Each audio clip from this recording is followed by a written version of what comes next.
चलिए आज हम पढ़ाएंगे 1857 के विद्रोह का क्या कारण रहा, सबसे शुरू में क्या उसका स्वरूप रहा, क्यों लड़ाई हुई 1857 में आज़ादी के लिए। सबसे पहले हमें ये ध्यान करना पड़ेगा कि क्या क्या मुख्य उसके कारण थे। सबसे पहले 1764 में बक्सर का युद्ध का परिणाम भी 1857 का युद्ध रहा, क्योंकि 1764 में जिस बक्सर के युद्ध में बहुत तबाही हुई थी, बहुत सारे भारतीय मारे गए थे। उसके बाद 1806 में वेल्लूर का युद्ध हुआ था, सिपाही विद्रोह कहते हैं जिसको। 1816 में जो बरेली में एक बार लड़ाई और उपद्रव हुआ, उसका भी एक कारण रहा कि 1857 के विद्रोह ने जन्म लिया। फिर 1824 में बैरकपुर का सिपाही विद्रोह हुआ कि 1824 में बैरकपुर में सिपाहियों ने वहाँ विद्रोह कर दिया था। 1831-33 तक एक कौल विद्रोह हुआ था। 1842 में फिरोजपुर रेजिमेंट का विद्रोह हुआ। बाकी कई रेजिमेंट ने कई विद्रोह किए थे, लेकिन फिरोजपुर उसमें मुख्य है। 1849 में 7वीं बंगाल इन्फेंट्री का विद्रोह हुआ। 1849 में दूसरी इन्फेंट्री का भी विद्रोह रहा और 1855-56 में संथाल विद्रोह हुआ।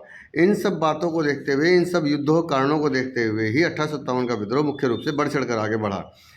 कहीं छोटी चिंगारी तो कहीं बड़ी चिंगारी हुई। इसको देखते हुए हमने ये स्वरूप देखा कि ये एक जन आंदोलन भी रहा और एक राष्ट्रीय विद्रोह भी रहा और एक सिपाही विद्रोह भी रहा।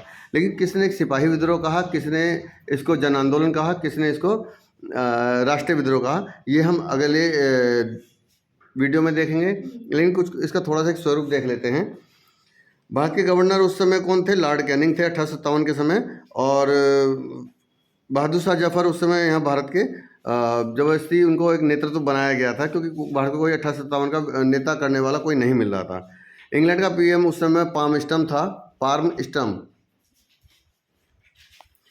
शुरू में शामिल हुए रजवाड़े, शिल्पकार, व्यापारी, किसान, मजदूर और आम नागरिक, महिलाएं भी उसमें शामिल हुई। लेकिन बाद में धीरे धीरे ये सिपाही विद्रोही बन गया, तो ज़्यादातर सिपाही लोग उसमें शामिल हुए। सर्चिंग फॉर लीडरशिप, जब उन्हें कोई लीडरशिप नहीं मिल रहा था, लीडर नहीं मिल रहा था, तो बहादुर शाह जफर को, क्योंकि बुजुर्ग व्यक्ति थे, बहादुर शाह जफर को ही गद्दी पर जबरदस्ती बिठाया और उनको ही अपना एक नेता चुन लिया गया। ये एक लड़ाई थी औपनिवेशिक के और भारतीय शासन के खिलाफ थी।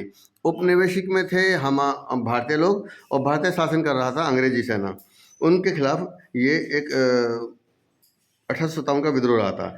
इतिहासकार जॉन सीले और जॉन लॉरेंस ने सैनिक विद्रोह कहा है इसको। क्यों? क्योंकि उस समय सैनिक लोगों ने ही सबसे पहले आक्रमण किया था। उसके बाद चार्ल्स रेक्स ने एक बुक लिखी, note on the revolt in the north western provinces for India. 1858 में इसके प्रकाशन हुआ। चार्ल्स रेक्स CR, इन्होंने भी इसको सैनिक विद्रोह कहा और साथ ही साथ जन विद्रोह भी कहा। क्यों? क्योंकि इन्होंने कहा था कि सैनिक विद्रोह के साथ साथ में जन आंदोलन भी है, भारतीय जनता भी इसमें बढ़ चढ़कर हिस्सा ले रही थी। चार्ल्स रेक्स का समर्थन करने के लिए किशोरी चंद्र मिश्रा का ध्यान रखिए, बहुत इंपॉर्टेंट इतिहासकार हैं। किशोरी चंद्र मिश्रा और मुंशी जीवनलाल दुर्गादास बंदोपाध्याय ने भी चार्ल्स रेक्स का समर्थन किया, जिन्होंने इसको सैनिक विद्रोह के साथ साथ में इसको जन विद्रोह भी कहा गया। एक दूसरा मुस्लिम नाम था इसमें, सर सैयद अहमद खां, जो ये कहते हैं ना कि मुस्लिम हमारे साथ नहीं रहते शुरुआत में से ही, जबकि मुस्लिम लोगों ने सबसे पहले से ही साथ दिया था और काफ़ी जो बढ़ चढ़ के हिस्सा लिया था। उसमें एक इतिहासकार है सर सैयद अहमद खां, और इन्होंने बढ़ चढ़ के हिस्सा लिया था। वो CR यानी कि चार्ल्स रेक्स का समर्थन किया था। ये बिजनौर के सदर अमीन के पद पर कार्यरत थे, बिजनौर में सदर अमीन के पद पर थे। उन्होंने एक बुक लिखी थी, the canvas of Indian revolt 1857, the causes of Indian revolt. अभी बताया था कि बिजनौर के सदर अमीन थे सर सैयद अहमद खान, बिजनौर के सदर अमीन। इन्होंने एक बुक लिखी थी, the causes of Indian revolt. उसमें इन्होंने कहा था कि ये एक सैनिक विद्रोह के साथ में जन आंदोलन भी है। कुछ इतिहासकार का मानना है कि ये धार्मिक विद्रोह भी है। धार्मिक विद्रोह के द्वारा अंग्रेजों द्वारा मुसलमानों का एक कृत्य है। धार्मिक विद्रोह में कहा गया था कि जब सर सैयद अहमद खान ने इसका किताब लिख रहे थे, तो अंग्रेजों ने इसका फ़ायदा उठाया और उन्होंने कहा कि मुस्लिमों का ही कृत्य है ये, जो 1857 की क्रांति है। अगर मुस्लिम ना होते तो 1857 की क्रांति ना होती, क्योंकि बहादुर शाह जफर भी एक मुस्लिम थे और उन्होंने उसको एक नेता चुना, जो बहादुर शाह जफर एक मुस्लिम थे, तो इसीलिए अंग्रेज़ों ने उनसे कहा कि ये 1857 का विद्रोह एक मुस्लिम विद्रोह है। हिंदू मुस्लिम एक साझा विद्रोह है, जो जेम्स आउटन ने कहा था। जेम्स आउटन भी एक अंग्रेजी इतिहासकार हैं। इन्होंने मुस्लिम विद्रोह के साथ में हिंदू मुस्लिम का साझा विद्रोह बताया। ये बहुत बड़ी बात थी उस समय कि हिंदू मुस्लिम में धार्मिक धंधे करवा दो, आंदोलन करा दो, तो आपस में ये लड़ भिड़ेंगे। तो CER रीज ने कहा था धर्मांधों द्वारा ईसाई धर्म के खिलाफ विद्रोह है। अब रीज के मानना था कि जो अंग्रेजों को भगाने के लिए हिंदू मुस्लिम दोनों एक हो गए, इसलिए इन्होंने ईसाई धर्म के खिलाफ आंदोलन किया है। लेकिन के कैदी कहते हैं कि श्वेतों के विरुद्ध काले लोगों का संघर्ष, ये अलग ही रंग भेद पे चले गए कि कुछ लोग गोरे हैं, कुछ लोग काले हैं, इसलिए काले लोगों के द्वारा गोरे लोगों को भगा देने का ही संघर्ष है। के कैदी। TR होम्स कहते हैं बर्बरता और सभ्यता के बीच संघर्ष है। होम्स से याद रखिए कि बर्बरता और सभ्यता के बीच संघर्ष है, जो कि बर्बरता का यहाँ मतलब है भारतीय और सभ्यता का मतलब है यूरोपियन। यानी कि जो अंग्रेज लोग हैं वो अपने आप को तो सभ्य बता रहे हैं और भारतीय लोगों को बता रहे हैं बर्बर, जो कि बहुत ही गलत था उस समय। इनको थोड़ी बहुत भी शर्म नहीं आती जो बता देते हैं कि इस तरह के भारतीय बर्बर हैं, भारतीय काले हैं। ऐसा कुछ नहीं था, लेकिन इनको अपनी बस किसी न किसी तरह पैठ यहाँ जमानी थी। T व्हीलर ने कहा कि एशियाई सभ्यता का परिचायक है 1857 का विद्रोह। परसिवर स्पीयर ने कहा कि प्राचीन पुरातत्ववाद भारत का अंतिम प्रहार है। ब्रश नार्थन उर्फ KV चार्ल्स जन विद्रोह, इन्होंने बताया कि जन विद्रोह है। बेंजामिन डिज़रेली 27 जुलाई 1857 में हाउस ऑफ कॉमन में भाषण दिया।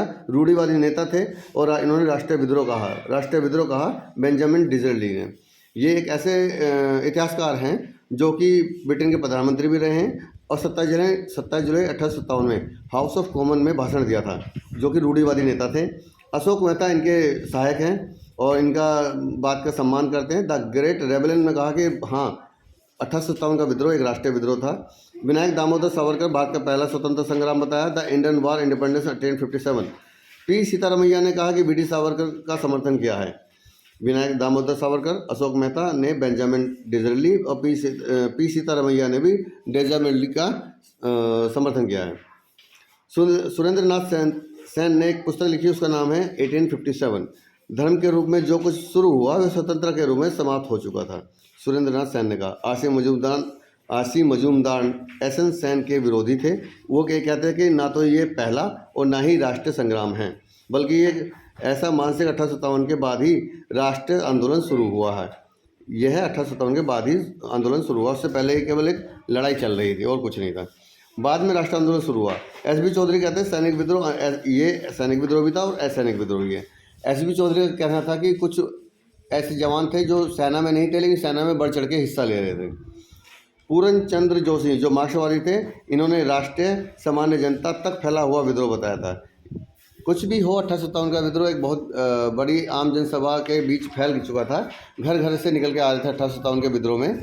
लेकिन फिर भी हम ये कहेंगे कि 1857 का विद्रोह एक जन आंदोलन था, जन विद्रोह था, राष्ट्रीय विद्रोह था, सैनिक विद्रोह था, सभी तरह का विद्रोह था, क्योंकि किसी न किसी तरह एक जीत पानी थी, एक विजय प्राप्त करनी थी। आपको ये विद्रोह कैसा लगता है, कैसा इसका स्वरूप है, आप बताइए ज़रूर, लिखिए ज़रूर, कमेंट में लिखिए ज़रूर। धन्यवाद।